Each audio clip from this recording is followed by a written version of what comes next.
Incidentally, I was a private pilot, so I have some familiarity with the airspace. It glided over my house, and there was absolutely no noise. What I thought to be a kind of a boomerang shape. 44, just confirming that all the passengers can see this aircraft. How would you describe the acceleration? Probably the speed of light. I would go ahead and feel the craft, which was warm. If these extraterrestrials are so highly evolved, how come it is that they only address people named Bubba who are out hunting and fishing? I'm Fife Symington. In 1997, during my second term as governor of Arizona, I saw something that defied logic and challenged my reality. I saw one, but I don't know what, it just disappeared. And the saucer flew right over him and put down 3 little gear and landed out on the dry lake bed. Next on Larry King Live.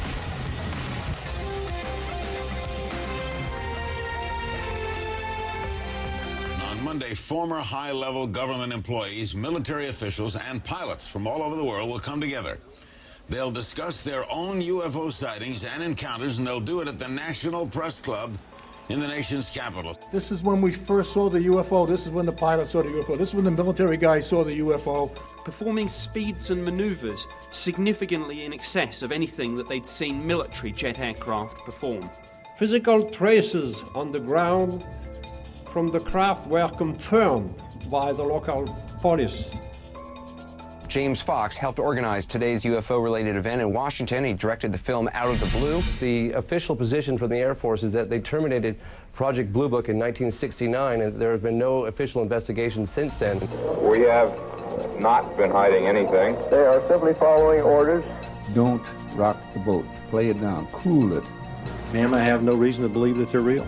Thousands of witnesses now, which can confirm that indeed this so. Activities which cannot be related to terrestrial activities. It's not going to be, as I say, disclosure with a big D. Right. It's going to be disclosure with a small d. If the government's announced, well, the unidentified objects are real, people would panic? I cannot say yes, but I cannot say no.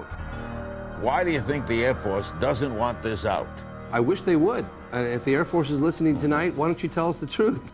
There are people who said they saw things, and whenever that happens, they deserve at least an investigation, it seems to me. I think it's time to open the books. It's time to find out what the truth really is that's out there. It went at a 45-degree angle away.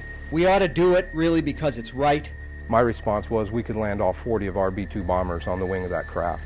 We ought to do it because the American people, quite frankly, can handle the truth. I know what I saw, and I get very upset, and I was wondering why they won't find out what it was.